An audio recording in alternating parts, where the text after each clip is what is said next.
Hey fam, and welcome back to FYI. So you know how people usually get so nervous when they have to go for interviews, or basically when they need to face a panel and stuff like that, particularly when they have to go for interviews, especially for the young people freshly graduated from school, inexposed to the world and the hurdles of the world, and life generally, and they get their first call back for an interview, and their nerves are racking and they are wondering what to do. It's usually a challenge. So today I'm just going to give us a couple tips that could help for people who need to go for an interview, and something that could help them get better prepared. The popular adage of preparedness meeting opportunity. Exactly. So whilst you wait for this opportunity to come, stay prepared. Stay in a place of preparedness, because once you're prepared and the opportunity comes, when you merge two of them together, you'd be ready and you'd be good to go. So here are my tips in case you want to go for an interview. Number one, you have to research the industry or company that you're going to work for. Imagine, who goes on a journey without first of all counting the costs? Or what farmer goes to farm and then he doesn't take his tools to be sure that everything is complete and accurate? You must be prepared. You must be ready. So research on them, research on their vision, their mission, whatever it is, their core values, everything it is that they do. You must make sure that your research is on point. Know everything about this company. You want to go work for these people, you literally should know everything about them. So make sure that you do your research and it's on point, and go with the fundamentals, because that is what you would need to encounter a breakthrough. Number two, you need to be able to state very, very clearly why you want this job. You know how you have your dashboard of points and keynotes, right? Why do I want this job? Write it out there. Spread it across the sky. Spread it across your mind's eye. Spread it in your brain. Why do I want this job? And make sure that whatever answer you're giving spans below or spans way above just income. Let's suppose that it's a very, motivating job, something that will really get you going and all. Never ever disclose to your future employer that you're taking the job because of how lucrative it is. Never. Let it revolve around something that has to do with building the fundamentals and principles of your core values and the core values of the company. Because anybody who wants to employ you needs to be sure that you're going to be adding something to their company. So be very, very careful about that, and make sure you have it boldly and clearly written why you want to be part of that company. Number three, you need to be ready to handle illegal and inappropriate questions. You'd be like, illegal? Why? Because that's just the sad truth about life. Of course there are limits to certain things, but sometimes because you go for an interview, most of these interviewers a lot of times feel that they have you at their mercy. So they would want to span with their questions beneath and beyond what it is you're supposed to answer. Imagine an interviewer asking a lady some private questions that have nothing to do with why the woman is there, or vice versa. So just prepare your mind, that just in case, or just in case they are doing it deliberately to try to throw you off balance or sway you to another angle, just be ready. Of course, there are limits to all of these things. There are certain questions that you could get asked that would rub down on your integrity and your personality. Something like that, you have every right to walk out of the interviewer, or, raise alarm or something, because that is grossly inappropriate. But sometimes they may ask you questions that are irrelevant just to see how much of a threshold you have, to pressure, trying to also maybe watch your tolerance, so you don't want to be too quick to just snap at them or anything like that, because you just might be losing out on something. So be ready, be psychologically and mentally ready, because you don't know why that question is coming and for what regard, or for what reason you're being asked that question. So prepare your mind just in case they ask you questions that are illegal or maybe perhaps inconsequential to why you're there. Point number four, ensure that you come with your entire credentials and your resume or your CV. Who goes for an interview and that those things would not be? Come on, you must go with all your credentials. Make sure they are complete. And here's what I would advise: make sure you go with two files. One file will have your originals in their original form, and then another file will have 2 photocopies at least of each of these documents. So even if you've done 100 submissions online and you're like, oh, I don't need to go with any of these things, or they didn't ask me to come with any of these things, listen, go with all of those things, because something might just come up and you might need to submit those things, and what would your excuse be? Oh, I didn't come with it, or oh, I wasn't told to come with it. No, you need to be prepared. That's part of what your future employer is trying to see. So make sure that your credentials are complete. You also have photocopies, and of course you have an up-to-date resume. There are DIY videos on YouTube that could show you how to make sure your CV or your resume is up to date. There's tons and tons of materials online that would also help you in that regard. So make sure of a certainty that all your things are complete, so you won't be found wanting in any way, form, or manner. Number 5, you have to make the most of the tell me about yourself question.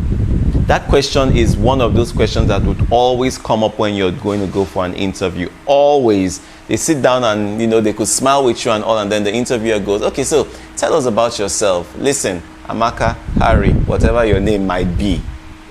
Listen to me very carefully. When you hear that question, tell me about yourself. Don't start saying, I like to go swimming in Obudukatu Ranch because, the weather there is just perfect for my skin.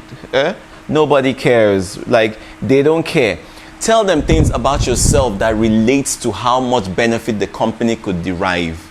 Do you understand what I'm saying? Like, whatever personal thing. For instance, I could be like, okay, let's assume I'm applying for a job as a journalist. Tell me about yourself. I would try to talk about, how I've always been somebody who is some sort of a loner, and I'd always been drawn to my pen and my paper. I always would want to write. Growing up, that was all I ever did, Sometimes there might be little elements of untruth in what you're saying. Remember, an untruth is different from a lie. If you're smart enough, you'd know what I mean. So make sure that whatever it is you're saying aligns you closer to the vision or the goals of this company or industry or organization that you're trying to work for. You need to make sure that whatever it is you're bringing to the table aligns with what their vision, their goals, and their, ultimately their objectives are. Okay, don't tell us stories about your favorite color and all that crap. Nobody cares though. If I'm the interviewer, I'll just be looking at you with a silly scoff in my face. When you're done, I'm like, bye, hit the door. You get what I mean? So please be ready. Whatever you are doing, make sure it gravitates towards the goals of the company you hope to work for. Number 6, you need to make sure that your body language is on point. You emote certain feelings from things you do, and people watch you and respond to you in like manner.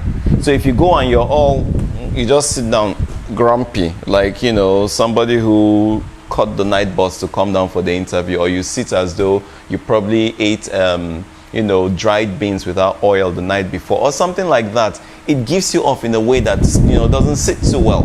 So you sit with confidence. And remember that there's a very thin line between confidence and arrogance. You want to make sure that you create a proper balance between those two. So you sit with confidence like somebody who really, really, truly knows their onions, okay? But then you're not sitting as if you're trying to make the interviewer feel as though you are better than them or you know more than them. So people love to see somebody who is confident. Show that confidence, but show it in a very humble and humane manner, if you get what I mean. Number 7, you need to show confidence. Sometimes your confidence shows and shines through. So show confidence in whatever it is you are doing. If you're talking, make sure you're audible. If you're going to smile, make sure you smile and you get back to business. If you're going to go for a handshake, make sure your handshake is firm and you maintain eye contact. The person who is talking to you, make sure you maintain eye contact with this person, because all of these things are things that create and show self-confidence. Even if you're dreading or you're, having anxiety or little panic attacks on the inside, you cannot show it, because nobody is going to want to employ or hire somebody who is timid or somebody who cannot hold his own or her own. So you need to make sure that by all means, you show confidence. Number 8, dress the part. And this is very important. You cannot be coming for an interview and then you dress as though you're going for a runway show or as though you're going for a picnic. Choose your colors well. Choose your colors right. Make sure that your clothes fit you properly. Even if you're wearing a jacket or whatever it is you're wearing, make sure it's well fitted. Nobody is saying you have to go to the store to buy something new or fresh, but just make sure you are on point and you look presentable. Okay, nobody wants to hire anybody who looks scruffy or who looks not presentable. Particularly if you're going for jobs that relate to, let's say, marketing or stuff like that, you need to look the part. When they say dress the way you want to be addressed, it's for real, because people will look at you and they just strictly address you based off of what they see. So dress properly, carry yourself well, look the part, and trust me, whoever it is that's interviewing you will be glad to have you amongst them. But not the least, a very fundamental point: practice, practice, practice. I repeat it again: practice, practice, practice. Look into your mirror, talk to yourself, rehearse your points, rehearse how you would talk, how you would sit, how you would hold your shoulder high. Everything, practice, practice, practice. Practice until you sleep it, you breathe it, you eat it. Practice until it is stuck in your medulla. Practice until there's nothing else to do, and make sure you are ready. Ultimately, being ready is the goal, because you want to need that dream job, because you want to get that job and move to the next level in your life, professionally, and your career. So guys, there you have it. 9 points from this table of FYI of things you need to do before you go for that interview. I hope this episode has really been, of importance to you. If you enjoyed it and it's something you feel you can, acclimate to, kindly hit the subscription button, like the video, drop a comment, or if there's something you're not comfortable with, tell us in the comment section, and we'll be sure to attend to you. You could go a step further by sharing this video with people that you love, and people that you think would need this information. Don't have this information and keep it to yourself. There's love in sharing. Isn't that what they say? So you've gotten this information, share it. Welcome to my world, and thank you so much. Remember, make somebody smile today, like I always say, because it doesn't cost you anything. I love you for watching.